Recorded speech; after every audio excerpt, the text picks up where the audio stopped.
Porque o individualismo corrói, e assim, o cristianismo ele nasceu numa cultura oriental, onde a noção de coletivo era muito intensa, muito intensa. E a gente está no Ocidente, 2000 anos depois, com uma série de revoluções filosóficas, sociológicas, inúmeras transformações que fazem a gente não conseguir pensar no coletivo e achar muito estranho isso daí. E, gente, por exemplo, as Escrituras e a Bíblia falam de conceitos como corpo, família, povo. A gente fica... Não, até família. Família é família, mas a família está lá e aqui cá. De um nível assim, ó, vamos se ver pouco, para não dar muita encrenca. E de vez em quando a gente se vê. Então, assim, nem essa noção de família está tão agrupada. Está tão intensa a coisa que numa família com... Por exemplo, lá em casa. E eu acho que eu já dei esse exemplo. A gente, assim, vai cada um para o seu entretenimento. Eu e a minha esposa fazemos um esforço ainda para tentar assistir algumas coisas juntos. Mas vira e mexe, quando eu caminho na direção dos meus livros, ela vai para as programações dela e nem acha tão ruim assim, porque ela quer assistir uns negócios que eu não gosto, e para ela é ótimo que eu vou fazer aquele negócio e não vou incomodar ela com as coisas que ela gosta de ver. E pergunta se o Gabriel e a Yasmin, eventualmente, eles vão partilhar alguma coisa junto, boa parte. Então, assim, cada um no seu quadrado. É assim, e está ótimo. É curioso, assim, que está muito bom, a gente não está desconfortável, não. Então, por que a gente vai falar desse negócio, André? Por que você veio atrapalhar isso? Sabe por quê, gente? Porque nessa nossa dinâmica, a ideia da vida autocentrada, ela é hipervalorizada. Na consequência disso, a gente não sabe o que é se preocupar com o outro. E a gente percebe que isso é um problema, sobretudo quando a gente percebe que nós somos o outro. E que ninguém se preocupa. Aí dói. Tô largado na deriva. E olha, daí, sabe quando bate aquelas de ninguém se importa comigo? Uma ligação, uma mensagem para saber como está.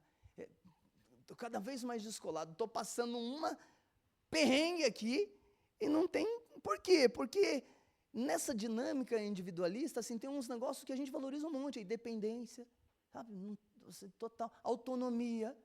Ninguém vem dar pitaco no que eu vou fazer. Eu vou escolher o que eu acho que eu devo fazer. Essa coisa de ter um conselheiro, de pedir opinião, que está cada vez mais em desuso. Esqueça esse negócio. Ter um conselho sábio, tentar achar alguém com mais experiência para falar assim, o que você acha? Não vou dar nem chance das pessoas questionar esse caminho que eu estou optando. Autonomia ao extremo. Isso é fruto do individualismo. E aí, gente, quando você se debruça sobre as verdades das Escrituras, você descobre o seguinte, você descobre que as Escrituras falam sobre partilhar. E aí, nesse negócio de partilhar a vida, por exemplo, tem um conselho que o pessoal das antigas na caminhada cristã lembra, que fala assim, ó, exortai-vos uns aos outros. Acho que tem vários de vocês que já ouviram essa expressão. E essa ideia de exortar, ela um tempo foi interpretada como brigar, puxar a orelha, e em certo sentido a Escritura tem como assim, corrigir a ideia, mas ela é sobretudo de incentivar. E ela está falando isso num ambiente comunitário, onde você possa incentivar as pessoas. Ela tem uma orientação também de consolar uns aos outros, perdoar uns aos outros, apoiar uns aos outros. Você fala assim, como apoiar um ao outro? Isso só é possível se a conexão, só é possível se a caminhada conjunta, só é possível se a relacionamento para ser desafiado, para ser empunhado. Mas assim, não dá, por quê? Porque a nossa dinâmica de vida é de carreira solo. E na carreira solo tem essa coisa de evitar conflito, evitar desgaste, mas também a gente evita ter que ceder. Porque se não tem ninguém para ter disputa sobre interesses, eu não preciso ceder em nada. Vai ser tudo do mesmo jeito. E tem mais coisa. Eu não preciso praticar a paciência. Sabe, essa é uma virtude cristã. Se você se debruçar sobre a Escritura, você vai ver que essa palavra paciência ela vai vir à tona. Não tem ninguém para exigir de mim paciência, eu não preciso praticar isso. E que mais? tem um tal de levar cargas uns dos outros. Olha, se eu não tenho contato com você, sabe quando que eu vou levar a sua carga? Dificilmente, porque eu não vou dar nem chance de você partilhar a sua carga comigo. E detalhe, só que eu sofro com isso, porque eu percebo às vezes que eu tenho cargas muito pesadas e que seria muito legal eu repartir com ela, mas daí eu olho assim, puxa vida, eu tenho construído uma vida tão solitária que agora não tem jeito de eu partilhar com ninguém, porque não tem ninguém, não tem conexão. Por esses dias uma pessoa me abordou e falou assim, olha, eu tô nessa, e eu senti falta disso, e eu só ouvi. E tem hora que depois que você ouve um monte de coisa, você morre de vontade de falar assim, ó, mas sabe por que isso está acontecendo com você? Porque eu queria saber quais são as amizades e as parcerias que você tem cultivado no ambiente da comunidade de fé. Eu sei que essa pessoa falaria para mim assim, então a culpa é minha, né? Mas eu deixei, uma hora essa conversa vai voltar. E eu vou dar chance para ela falar assim, olha, não tem jeito. A gente vive num emaranhado de dramas, onde a nossa cultura é a cultura. E também são as nossas decisões que nos empurram e não favorece mesmo, gente. E o que a gente tem levantado aqui ao longo desse mês é sobretudo a problemática. Nós temos um grande problema.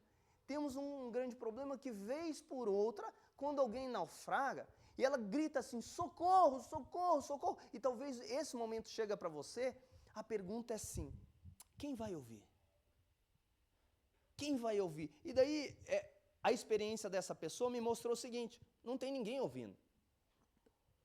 Mas não tem ninguém ouvindo por quê? Porque faz tempo que ela pegou a canoa dela e se distanciou demais, e não chamou ninguém para remar junto, por quê? Porque remar junto dá problema, um rema para lá, outro rema para cá e fica rodando até pegar um entrosamento. Então, assim, eu vou mais rápido quando eu vou sozinho, você sabe disso. Nós vamos muito mais rápido sozinho, e essa cultura, e nós estamos nessa. E é um grande problema, eu vou falar para você, que nós, de verdade, temos muito pouca vontade, disposição e até capacidade de saber como enfrentar. Esse é um dos problemas, e daí você fala assim, André, a Bíblia trata exatamente de individualismo, você vai ver que não tem esse problema na Bíblia. Não tem esse problema porque eles não desfrutavam disso, isso é a realidade do nosso mundo. Somos nós, como cristãos desse tempo, como discípulos de Jesus, como gente que está se debruçando nas Escrituras, que temos que olhar para o problema do nosso tempo e avaliá-lo à luz das Escrituras. E para isso, eu queria chamar você para ler, lá em Filipenses, carta aos Filipenses, capítulo 1, eu vou projetar na sequência aqui, mas eu sei que tem gente que está assim duvidando, brincadeira, querendo ter certeza se ele vai mesmo ler a Bíblia nesse texto do tal do Filipenses aí. Então, Filipenses capítulo 1. Olha lá. Paulo e Timóteo, servos de Cristo Jesus e todos os santos em Cristo Jesus, inclusive bispos e diáconos que vivem em Filipos. Que a graça e a paz de Deus, nosso Pai, e do Senhor Jesus Cristo estejam com vocês. Eu dou graças ao meu Deus por tudo que lembro de vocês, fazendo sempre com alegria, súplica por todos vocês em todas as minhas orações. Dou graças pela maneira como vocês têm participado na proclamação do Evangelho, desde o primeiro dia até agora. E agora o último versículo que eu quero ler. Estou certo de que aquele que começou a boa obra em vocês há de completá-la até o dia de Cristo Jesus. Bendito Deus, somos teu povo, rebanho do Senhor. Precisamos da sua voz. Fala com a gente em nome de Jesus. Amém. Eu queria destacar para vocês, curioso nessa carta, algo bem impressionante. Paulo escreve e chama os cristãos nessa cidade de Filipos, cidade macedônia. Paulo estava preso em Roma. Possivelmente essa carta foi escrita 10 anos depois que ele plantou essa igreja. E aí ele escreve e chama os nossos queridos irmãos de santos. E não eram santos porque eles eram perfeitos, eles eram santos porque eles eram santificados no no sangue de Jesus, assim como todo que crê em Jesus é santo em Cristo Jesus. Está escrito aqui, santo em Cristo Jesus. E ele dá um destaque importante, falando assim, inclusive os bispos. Esse nome bispo, a palavra no original tem a ideia de supervisor, e ela é utilizada ora bispos, ora presbíteros. São palavras intercambiáveis, então tem significados semelhantes. Quando você lê bispo, leia presbítero também. E está falando assim, estou falando com todos vocês, mas estou dando também essa designação à liderança da igreja, um negócio importante, que todas as igrejas que Paulo plantou têm liderança, uma igreja sadia tem liderança. Graças a Deus, Deus tem nos dado liderança. E aí, vem um ponto importante que eu queria chamar a sua atenção. É muito bacana Paulo escrever uma carta para uma igreja, e ele não escreve para uma pessoa, ele escreve para uma comunidade de pessoas ali que se reunia. Ele falou assim, todos os santos que estão. E é interessante, assim, eu fico imaginando, né, os irmãos de Filipos possivelmente não souberam que um dia Deus olhou para eles, para toda aquela comunidade, e falou assim, eu vou usar o meu servo, Paulo, pelo meu espírito, vou inspirá-lo, e vocês vão receber uma carta, por causa da jornada de vocês, e essa carta que vai abençoar a vida de vocês, que vai ser um recurso de cuidado da minha parte para com vocês, vai servir para discípulos de Jesus no mundo inteiro. Ao longo dos séculos, inúmeras pessoas vão ler uma carta que foi para vocês. E é interessante, poxa, foi uma comunidade, foi um grupo de pessoas que recebeu um tremendo cuidado de Deus. E aí, eu quero destacar algumas coisas que fazem parte dessa comunidade e que devem chamar a nossa atenção. O versículo 3 diz assim, dou graças ao meu Deus por tudo que lembro de vocês. Essa comunidade, ela se tornou um motivo de gratidão para Paulo. Ele agradece pelo coletivo.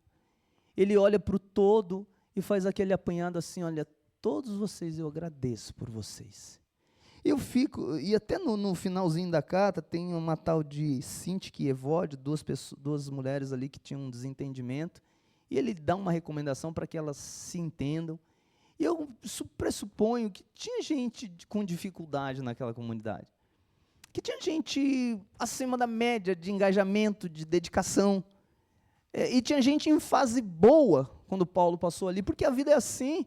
Tem momentos da vida que você fala assim, uau, esse ano foi, olha, deu certo isso, deu certo isso. Tem outros anos que a gente é uma tragédia, nossas decisões foram boas, as nossas emoções não ficaram legal, e certamente na dinâmica ali, Paulo viu gente muito frutífera, gente capengando, gente pouco esperançosa, gente com uma fé muito pequenininha, outros parecia que transbordavam. Só que quando ele olha e lembra de todos eles, ele tem esse olhar amplo, sobre o todo. E assim, eu queria destacar para vocês que esse não é apenas o olhar do apóstolo Paulo, porque o apóstolo Paulo foi alguém chamado por Jesus, como todos os outros apóstolos, designados pessoalmente por Jesus, é isso que caracteriza um apóstolo, de acordo com a Bíblia, isso é apóstolo. Falar que é apóstolo nos dias de hoje não é apóstolo do jeito que é da Bíblia, do jeito que é da Bíblia, é essa pessoa autorizada pelo próprio Cristo. E alguém que escrevia, que tinha um olhar inspirado pelo Espírito para cuidar daquela comunidade. E ele olha para aquela comunidade e se dirige a toda ela, dizendo assim, ó, por todos vocês, eu agradeço. E o que eu queria aqui destacar para vocês, Deus encaminhando esse homem para ver o todo. Sabe, é estranho, porque a própria disposição do nosso coração, a gente entra aqui num momento desse, e de verdade, eu estou de frente com vocês, é fácil ver todas as expressões, os olhares, mas isso aqui não ajuda a gente a ver uns aos outros, porque a turma do banco de trás aqui só vê nucas, e do outro de trás, e quanto mais para trás você só vê nucas, você não vê faces. E nucas não expressam identidade, nucas são números. Tinha 3 pessoas, e às vezes a nuca até atrapalha, dependendo do tamanho da nuca, se você tem que ficar de lado assim, né? Você está atrapalhando, essa cabeleira aí, essa pessoa alta tinha que ficar lá atrás, eu estou pequenininho aqui, não estou enxergando nada. A gente não vê gente, a gente está olhando, sim, cada um na sua cadeira, olhando para frente, não vendo. Mas olha que interessante, Deus não. Deus está olhando aqui e vendo o corpo, o grupo. Ele não está vendo indivíduos, ele está vendo o coletivo. E eu acho isso uma expressão tão fantástica, porque assim, ele não está vendo que aquele dali está voando, decolando, e aquele dali está capengando, arrastado. Ele está vendo todo. E como é estranho isso para a gente, parece que nem cabe na nossa cabeça que a gente veio aqui como um corpo, como um coletivo, como assim, Senhor, é o teu povo que se apresenta aqui, é o teu povo que está em adoração. A gente acha estranho, a gente acha tão estranho, que eu não sei se você já se perguntou, ou se você já passou por esse texto aqui, e teve a mesma sensação que eu. Tem um tal de Neemias na Bíblia, que ele ficou sabendo que os muros de Jerusalém estavam caídos, depois dele ter passado no exílio, e quando você entra na história, você descobre que esse tal de exílio foi nada mais do que um rei poderoso, tal do Nabucodonosor, foi lá, raptou todo mundo, matou uma tanta de gente, destruiu a cidade, levou todo mundo para o cativeiro, escravo, colocou governantes ali e arrebentou com todo mundo. E quando você descobre por que esse povo de Deus foi levado lá, é porque eles pisaram na bola feia, eles começaram a desdenhar dos valores e princípios do reino de Deus, se distanciaram da lei de Deus e se voltaram para a idolatria e para o estilo de vida pecaminoso que os ídolos permitem, mas o Deus Criador não permite. Deus foi enviando profetas, avisando. Você acompanha a Bíblia, você descobre um tanto de anúncios e incentivos que Deus deu. Para. O povo não parou, veio a sentença. De repente, um grupo está agora nesse cativeiro. Alguns nasceram lá, outros chegaram crianças lá, outros chegaram muito piedosos, porque não foi todo mundo que foi para esse cativeiro, que era um mar de maldade, ou estava todo distante de Deus. Mas curioso que, a hora que chegou o juízo, o rei, o imperador Nabucodonosor não chegou assim, não, você tem aprontado, você vai. Você, não, você é bonzinho, você fica. Não foi. O povo todo entrou. Bonzinhos e ruinzinhos, fiéis e infiéis, e entrou tudo. E eu sei que para a nossa mentalidade individualista, a gente fala assim, injusto. Devia só ir quem pisou na bola.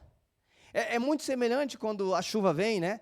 E os telhados são descobertos. A gente não quer que todos os telhados venham descobertos. A gente quer que assim, não, a trovoada deve cair sobre alguns lugares, outros não. Porque a gente tem esse pressuposto de que a gente não está em coletivo.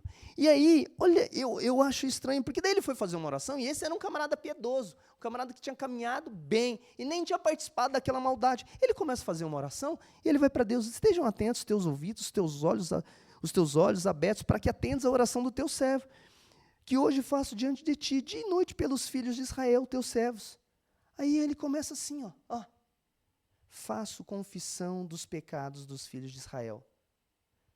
Você vai para a história dele, ele não cometeu isso aqui, mas ele fala assim, os quais temos cometido contra ti, eu e a casa do meu pai pecamos, temos procedido de forma totalmente corrupta e não guardamos os mandamentos, nem os estatutos, nem os juízos que ordenastes a Moisés, teu servo.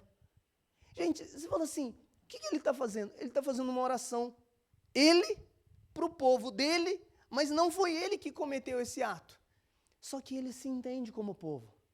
E ele percebe que a falha como povo, ele está sofrendo a consequência de como parte do povo. E eu vou falar para você como isso é complicado. Vocês lembram daquele tempo? Tem alguém lá na minha família, eu não vou falar quem, que está numa escola, não vou falar qual. Ele tem 13 anos, mas não vou falar o nome dele. E chega aquele professor que um aluno... Você lembra daquele tempo que o professor falou assim, se um aprontar, toda a turma vai levar? E o professor ousou fazer isso, mas o menino ficou numa revolta. Falei que era um menino, né? Vocês vão ter suspeito de quem é. Ficou numa revolta tremenda. Como é assim, pai? Um fez, todos os outros pagam. É nossa mente individualista. A gente tem um problemaço com isso. Não, é cada um que sofre as consequências. Mas isso faz muito sentido em vários aspectos, eu não acho que a gente pode absolutizar, tem muitos aspectos que as Escrituras mostram um Deus que trata pessoalmente, mas em muitos aspectos tem um Deus que trata coletivamente. Coletivamente isso é muito estranho para a gente. Jesus faz uma oração em um determinado momento, que ele fala assim, Jerusalém, Jerusalém, quantas vezes eu quis te ajuntar, como uma galinha junta os seus pintinhos. Ele não está falando de uma cidade, ele não está falando de um CEP, ele está falando das pessoas que moravam em Jerusalém. Daí, se você for atrás, todas as pessoas que moraram em Jerusalém aprontaram? Não, mas o coletivo pisou na bola. E Deus olha para o coletivo. E quando a gente fala de comunidade de fé, de igreja, a gente não está falando de indivíduos isolados, a gente está falando de um grupo. Você olha para o Novo Testamento, é isso que está acontecendo, é um grupo. E Paulo aqui faz uma impressionante expressão de gratidão, mostrando assim para a gente, Deus está olhando um povo, uma comunidade, está dando graças por ela. E o que mais, André? O que mais? Olha que impressionante. Ele fala disso, mas ele, além de dar graças, gente, ele fala de uma outra coisa que ele agradece. Eu dou graça pela maneira como vocês têm participado na proclamação do Evangelho. Quando você vai em Atos capítulo 16, onde conta como que ele entrou no continente europeu e começou a anunciar o Evangelho, e anunciou o Evangelho na cidade de Filipos, e logo ali se desenvolveu uma comunidade. Ele escreve essa carta depois de um tempo para essa comunidade, e ele escreve essa carta estando numa prisão em Roma, porque tinha um sujeito, parte da equipe dele, que mostra que toda a dinâmica da igreja cristã de coletivo, um parceiro dele, chamado Epafrodito, traz uns donativos para ele em Roma, para ajudar ele nesse momento difícil que ele está vivendo. E ele agradece um monte, mas daí ele faz uma lembrança. Eu agradeço vocês porque vocês me ajudam e têm me ajudado desde quando? Desde o primeiro dia, desde que eu comecei o trabalho entre vocês, vocês ajudam até agora. E é interessante que a gente, quando tenta descobrir como que foi essa participação deles, é muito curioso, gente, porque você vai ver lá, bem no finzinho da carta, no versículo 10, ele fala assim, fiquei muito alegre no Senhor, porque agora, uma vez mais, renasceu o cuidado que vocês têm por mim. Na verdade, vocês já tinham esse cuidado antes, só lhes faltava a oportunidade. Eu digo isso não porque esteja necessitado, porque... nossa, gente, esse é um dos textos que eu acho tão lindo na Bíblia, porque eu aprendi a viver contente em toda e qualquer situação. É um homem preso, transbordando de Jesus falando isso. Eu sei o que é passar necessidade e sei também o que é ter abundância. Aprendi o segredo de toda e qualquer circunstância, tanto de estar alimentado como de ter fome, tanto de ter abundância como de passar necessidade. Esse aqui deve ser o seu preferido. Tudo posso naquele que me fortalece. Você já deve ter sacado numa caixinha de promessa esse texto, né? No entanto, versículo 14, ele fala assim, vocês fizeram bem associando-se comigo nas aflições. E como vocês, filipenses, sabem muito bem, no início da pregação do Evangelho, quando eu parti da Macedônia, porque daí ele saiu, foi pregar em outro lugar, indo na direção de Corinto, nenhuma igreja se associou comigo nessa questão de dar e receber, exceto vocês somente. Você imagina o lugar que esse povo, essa comunidade, e ele não está falando para um. Eu queria destacar isso para você, ele não está falando para uma pessoa, e certamente alguns ali doaram, outros talvez não tinham, outros superabundaram na doação, mas quando ele olha o todo, e ele está falando para toda aquela comunidade, e agradecendo essa comunidade, e é impressionante, mas eu acho que uma das chaves, assim, que eu oro muito a Deus para que vire no nosso coração, e vire no seu coração, é essa noção de que essa é a sua igreja. E se essa não for a sua igreja, que Deus dê uma igreja para você chamar de sua. De você ter assim no coração, é a minha comunidade, é cheia de imperfeições, está muito limitada, tem que crescer muito, mas é a minha comunidade. Porque olha que interessante, Deus está olhando os seus filhos, mas Ele está olhando os seus filhos enxertados dentro de um corpo. Não faz o menor sentido uma caminhada com Cristo que não seja em conexão com outros irmãos. A hora que Deus olhando, e é interessante, você vai para o livro, o último livro da Bíblia, Apocalipse, e logo no início ele é endereçado a 7 igrejas da Ásia. Igreja de Tiatira, Filadélfia, Pérgamo, inúmeras igrejas.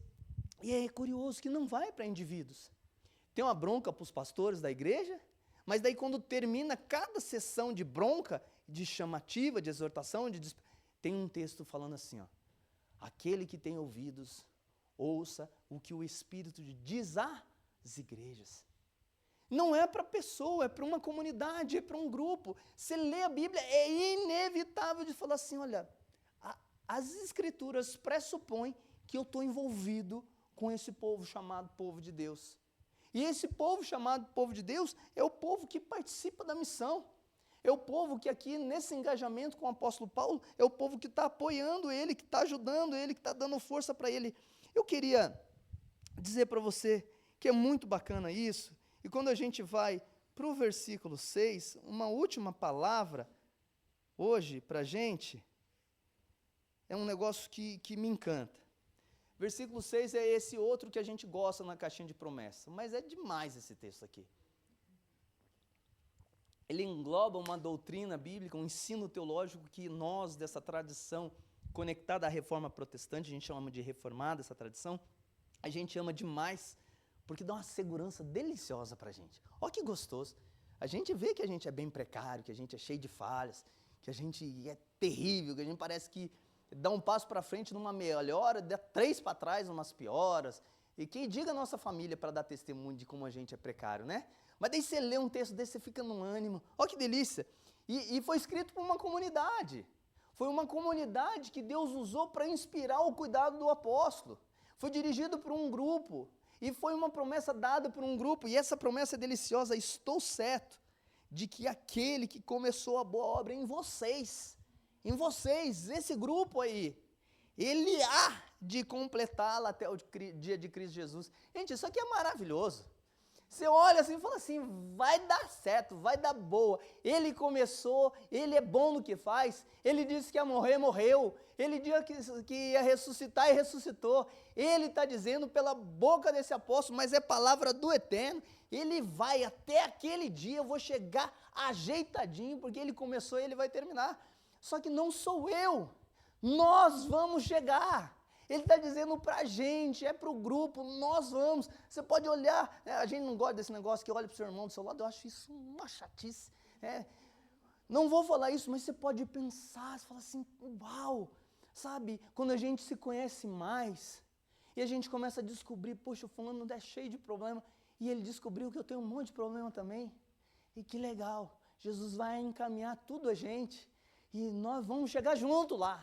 Porque ele vai completar essa boa obra que ele começou, ele vai encaminhar, é garantia dele, não é a nossa capacidade, não é os nossos méritos, ele vai nos encaminhar, mas somos nós vamos chegar, não vai ficar ninguém para trás, ele começou e ele vai encaminhar isso tudo.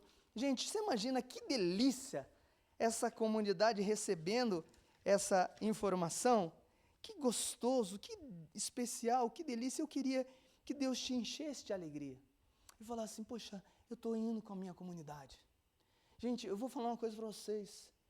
É tão fácil no nosso mundo individualista e autônomo a gente viver em desconexões. É muito fácil, está muito simples mudar de loja, mudar de shopping, mudar de casa, mudar de empresa, mudar de igreja.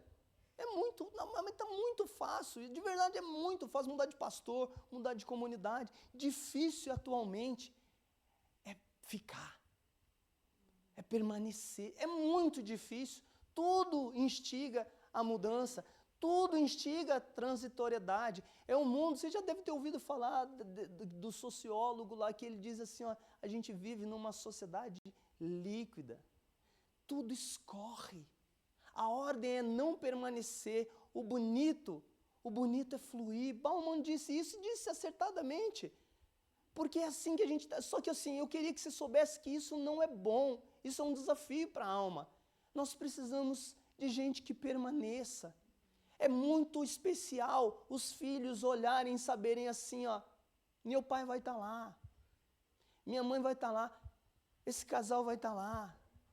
É muito gostoso vocês saberem assim, olha, aconteça o que acontecer, o André vai estar lá. Ele é parceiro, ele é ponta firme, ele está lá, ele está insistindo, ele é meia boca, mas ele está lá. É muito bom você saber assim, a igreja vai estar lá, a comunidade vai estar lá, a família vai estar lá, os irmãos vão estar lá. Olha, é uma bênção você sentir isso, que não vão te deixar. Você sabe que parte da instabilidade, da neura, das doenças mentais do nosso mundo é essa sensação assim, ó, ninguém está seguro. E que gostoso, que presente que a gente dá para os amigos, para a família, com essas definições de permanência. Nós permaneceremos, nós vamos ficar juntos. Sabe, nessa semana eu fiz uma provocação, indo para o encerramento, com alguns parceiros nossos, que a gente tem ajudado desde muito tempo. Eu vou pedir, cadê o Gabriel? Eu preciso que mude o slide lá, filhão. Você me ajuda? Eu provoquei alguns parceiros nossos, de algumas igrejas, que eles falassem para a gente assim, o que a gente representa para eles. Foram 5 líderes de igrejas que a gente ajudou no plantio e que eu queria que eles dissessem para a gente que é a expressão. Eu achei muito legal que eles não citaram meu nome em nenhuma das falas. Eu achei muito legal isso. E não foi intencional. E aí eles mandaram uma mensagem, eu pedi para 5 deles, e vai ser projetado aí. Vamos lá, gente? Aê! Agora, põe no apresentar. Primeiro é o Ailton com a família, e o Ailton disse assim, ó, o apoio da Igreja Presbiteriana do Bairro Alto, não do conselho, e não do André, da igreja, foi fundamental para o início e o desenvolvimento da igreja de Porto Seguro. A Igreja Presbiteriana do Bairro Alto investiu no plantador em 2020, na plantação em 2021 e 2023. Ela nos inspirou a ter um DNA e nos inspira a ser igreja para fora, centrada no Evangelho, igreja que planta e apoia a plantação de novas igrejas, o que pela graça já estamos fazendo. O Ailton em Paranaguá. Próximo. Ricardo está plantando a igreja lá no São Brás, lá perto de Santa Felicidade. Ele diz assim, ó, começar algo é sempre um desafio, mas saber que teremos um parceiro ao nosso lado, pronto para nos apoiar em qualquer situação, torna tudo mais fácil e nos dá coragem para avançar. Somos profundamente gratos a vocês, Igreja Presbiteriana do Bairro Alto, pelo apoio incondicional ao longo deste ano, pelas orações, pelas visitas, pelas palavras de encorajamento e pelo suporte financeiro. Agradecemos de coração a todos os queridos irmãos. Que Deus retribua a vocês, 100 vezes mais. Estamos sempre orando por vocês. Fiquem com Deus, pastor Ricardo. Próximo. Pastor Luiz Henrique, ele plantou a igreja de Piraquara, agora está plantando a igreja em Campina Grande do Sul. Para alguém envolvido em iniciar uma igreja, é estimulante e confortador saber que Deus tem levantado comunidades como a IPB e Bairro Alto, que já entenderam o chamado divino para apoiar o avanço do reino de Deus através da plantação de igrejas, primeiro em Piraquara e agora aqui em Campina Grande do Sul. Luiz Henrique.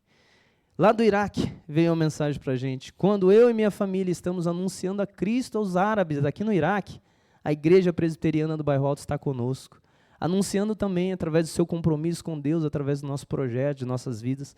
Juntos estamos alcançando os árabes para Jesus. Ao orar e ofertar, vocês não estão nos ajudando, mas participando conosco desse processo lindo que Cristo nos deu o privilégio, anunciar as boas novas de salvação.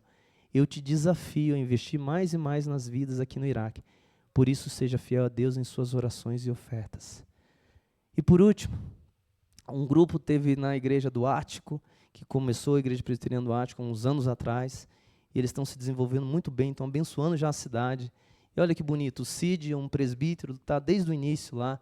Ele diz assim, ó, quando iniciamos a plantação do Ático, Curitiba, a ajuda financeira vinha de apenas 2 igrejas, a Igreja Mãe e a Igreja Presbiteriana do Bairro Alto. Foi uma época difícil, um mundo em pandemia, recursos escassos, mas a IP Bairro Alto manteve-se fiel mensalmente, ajudando a nossa manutenção. Mais importante do que a quantia, significava muito o propósito da contribuição, por saber que aquela igreja irmã entendia que a mensagem do Evangelho deveria ser proclamada por todos os cantos da nossa cidade. Que Deus continue abençoando a IP Bairro Alto, na sua liberalidade em apoiar outros projetos de plantação de igreja.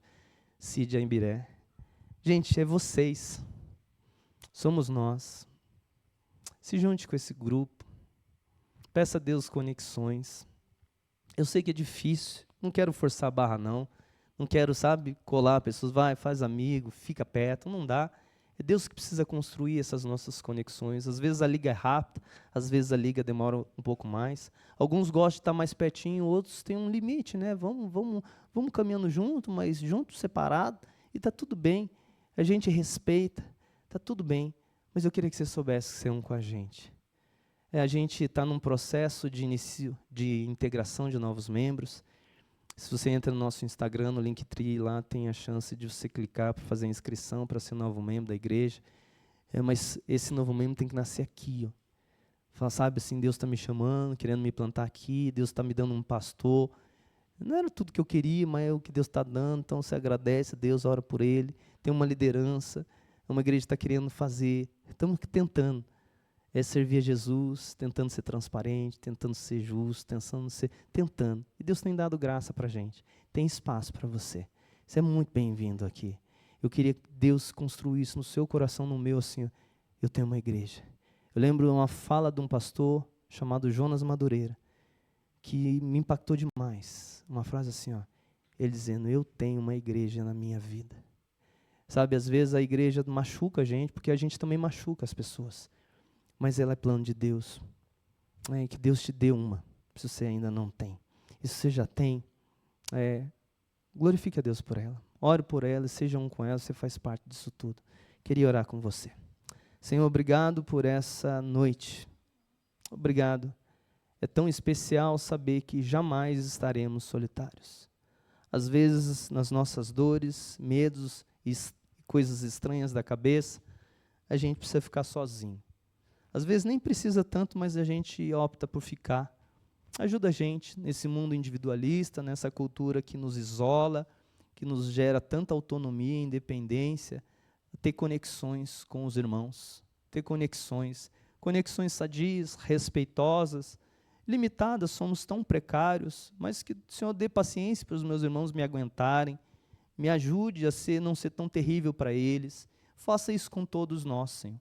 Nos ajuda a caminhar junto, nos ajuda a ser solidário a quem sofre, a apoiar, a incentivar, a aprender a ser corrigido, a suportar no sentido de dar suporte e suportar no sentido de aguentar. Eu não sou fácil, Jesus, eu dou trabalho para essa turma aqui, ajude eles, ajude-nos a suportar aqueles que a gente acha que é mais difícil e nos fortalece nessa comunhão, nos abençoa, Senhor. A gente é teu povo e fica muito feliz de que o Senhor começou uma boa obra. Parte dessa boa obra é nos conectar uns com os outros e com o Senhor. Abençoa a semana de cada um, cuide de nós precisamos do Senhor nos ajudando. Obrigado pela sua palavra e obrigado por poder te cultuar em comunidade. Oramos assim, agradecidos no nome santo de Jesus.